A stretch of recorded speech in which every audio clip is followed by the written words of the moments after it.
Hi, I'm Sean Fitzpatrick. I used to play for the All Blacks, and I hope you enjoy watching the World Cup in New Zealand.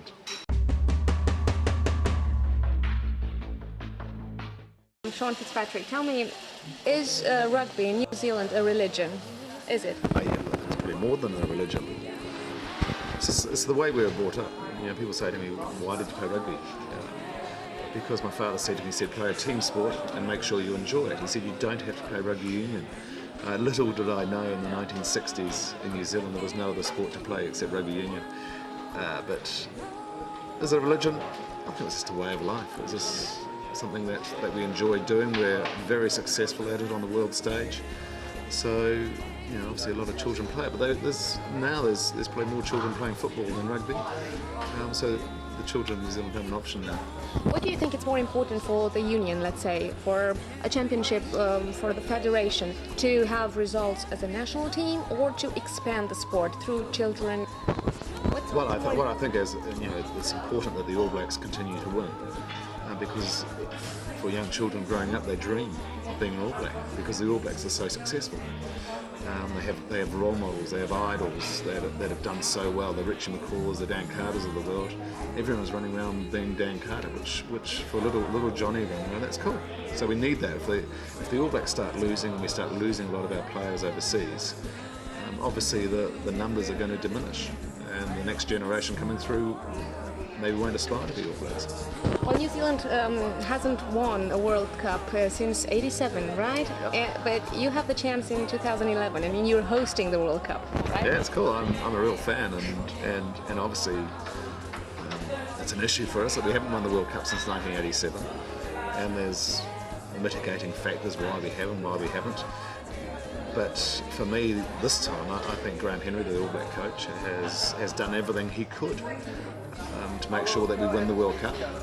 They'll have the full support of the nation. I think being at home, as people are saying, the pressure on them will be immense.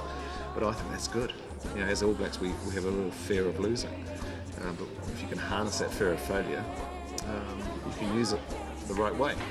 And in 2011, September, October in New Zealand, the whole country, 4.5 million of us, will be cheering for the All Blacks. Let's pretend that you're Sean Fitzpatrick, just a fan of rugby, not the rugby player. Who do you think will win the World Cup? Seriously. Well, you'd have to, you know, to bet against the All Blacks. You'd be a game man, especially in New Zealand. I think it's a real positive. A lot of people don't think it is, but I think it's a real positive for the All Blacks. So, if you ask me straight, I'd bet on the All Blacks because, you know, they're the best captain in the world. They're the best number 10 in the world. They have been very successful this year, 2010. Going forward, they've been in some situations that have really tested them, being in South Africa, winning in Soweto there, winning in Sydney, dying moments. They've got a good blend of youth and experience. They've got a good scrum, good line-out. They're very, very physically strong, very powerful at the breakdown. At the collision area, they're as good as anyone.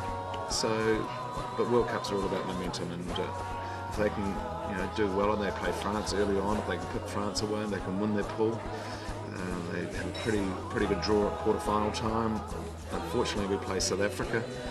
If everything goes to plan, it's semi-final time, and you know that can go either way. And we've seen so many different things can happen, and at this level, you know, the top teams can beat each other. Yeah. So who knows? I would love to think the All Blacks could win it at home. It would be amazing. Good luck. Well, what do you know about Romanian rugby? I mean, 20, 30 years ago, the Romanians used to face England, Wales and France and even beat them. Yeah. And right now, Romania was the last team to qualify to the World Cup.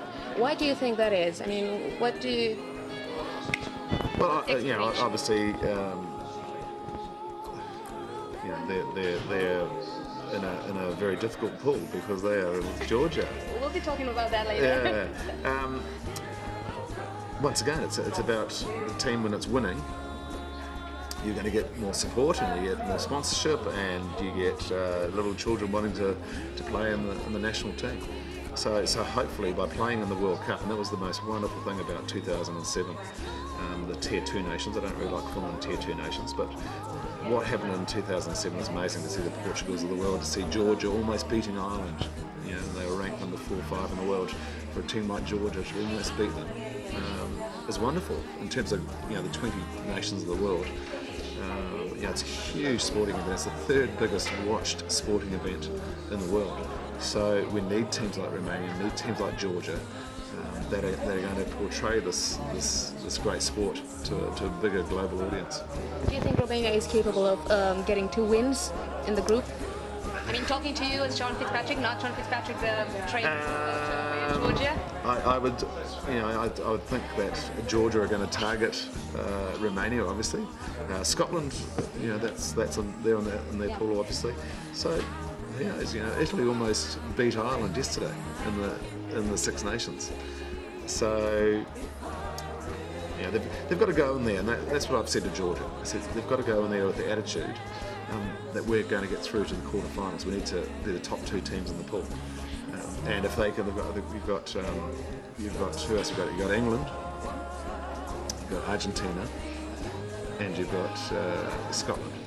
So to beat one of those 2 teams, and then possibly if you can beat Georgia, you know. But who knows? That's what Georgia has to think. Right, our first game is against Scotland. We have to beat Scotland. And then once you do that, then you've got an opportunity. Then we play. Do you like me saying that? Then Georgia plays Romania, and if they beat Romania, then they've got an opportunity when they play Argentina to maybe to win the pool.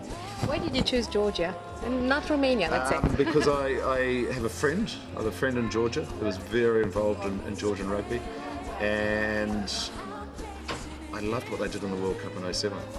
And they're like Romania. They haven't got a lot of experience. They haven't got a lot of money. The players play rugby in other countries because they can't afford to stay there. So the French have been very good to the Georgians, as they have been to the Romanians in terms of letting them play there.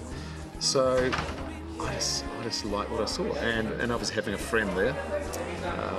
And you've already got an All Black. You've already got an All Black playing for Romania anyway. So in terms of Steve McDowell, so you don't need me.